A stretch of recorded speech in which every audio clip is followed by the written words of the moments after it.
Assalamualaikum warahmatullahi wabarakatuh. Halo semua, perkenalkan nama saya Nurul Hikmah dengan NPM 23330051624 dengan mata kuliah Hukum Perdata Internasional dan dosen pengampu yaitu Bapak Ogen Davis Juanda SH, LLM, CLA, CPARB, CML, CME, CMLC.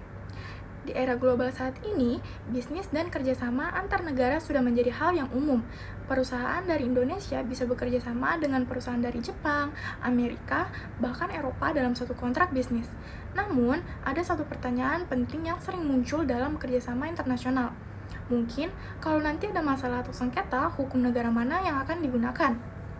Nah, inilah yang kita sebut sebagai choice of law atau pilihan hukum dalam kontrak internasional.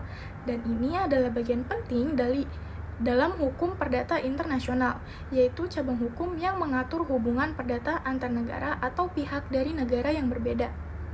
Nah, dalam video kali ini, saya akan membahas secara lengkap tentang apa itu pilihan hukum dalam kontrak internasional, mengapa itu penting, bagaimana cara menetapkannya, dan apa yang terjadi jika tidak ada pilihan hukum.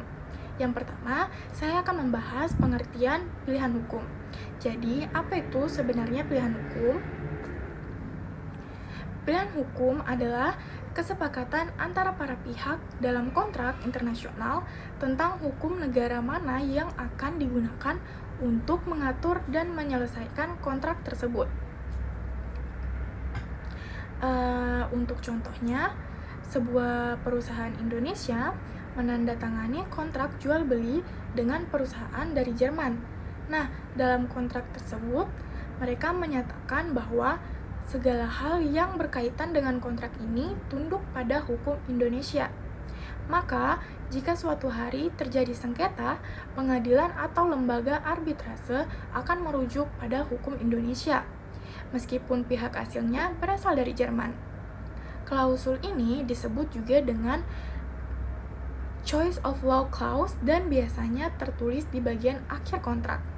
Untuk pembahasan yang kedua, saya akan membahas mengapa pilihan hukum itu penting.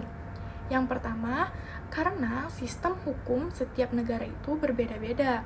Ada yang menganut sistem common law seperti Amerika Serikat dan Inggris.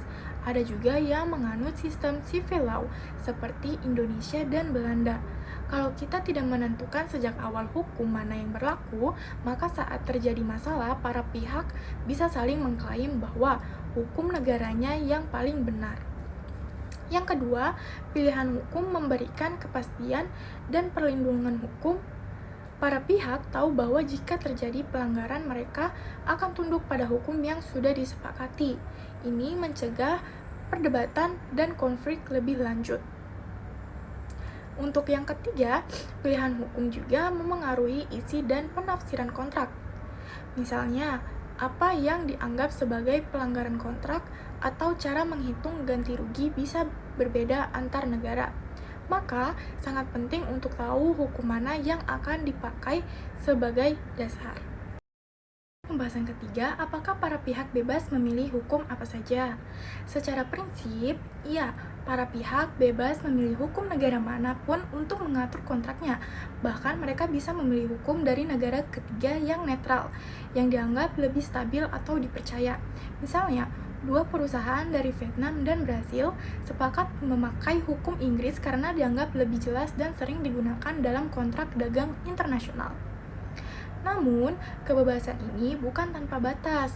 Ada beberapa syarat yang harus diperhatikan, yaitu hukum yang dipilih tidak boleh bertentangan dengan ketertiban umum negara tempat kontrak dijalankan atau disidangkan. Pilihan hukum tidak boleh melanggar aturan wajib, misalnya aturan perpajakan, ketenagakerjaan, atau perlindungan konsumen yang bersifat mengikat di suatu negara. Contohnya, kamu tidak bisa memakai hukum negara lain untuk menghindari kewajiban pajak di Indonesia. Kalau sampai bertentangan dengan hukum nasional yang sifatnya wajib, maka klausul pilihan hukumnya bisa dianggap tidak berlaku. Yang keempat, ada pembahasan bagaimana jika tidak ada klausul pilihan hukum. Nah, kalau ini terjadi, maka akan terjadi yang disebut sebagai konflik hukum atau conflict of laws. Dalam kasus seperti ini, pengadilan atau lembaga arbitrase akan menentukan sendiri hukum mana yang paling sesuai.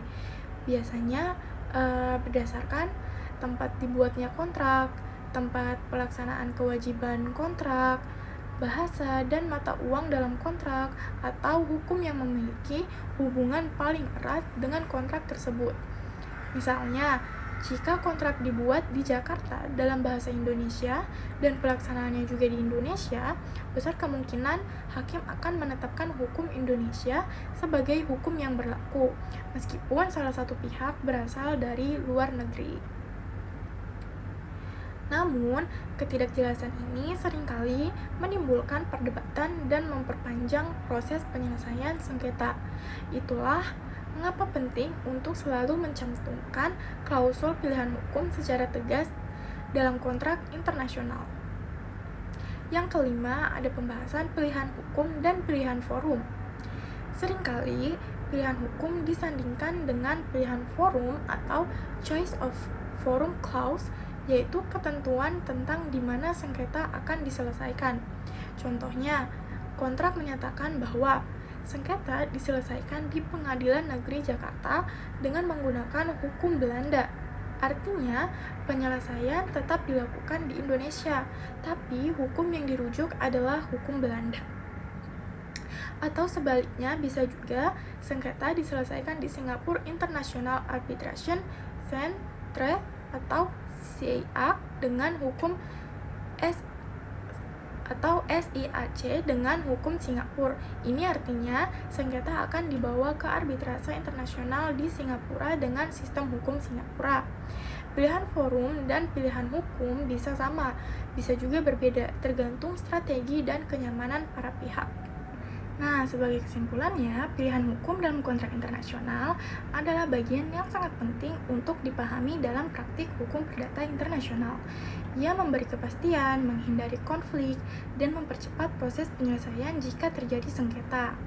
Dalam membuat kontrak internasional, pastikan kalian selalu menyepakati dan menuliskan klausul pilihan hukum, menyesuaikannya dengan ketentuan hukum masing-masing negara, dan mempertimbangkan juga forum penyelesaiannya.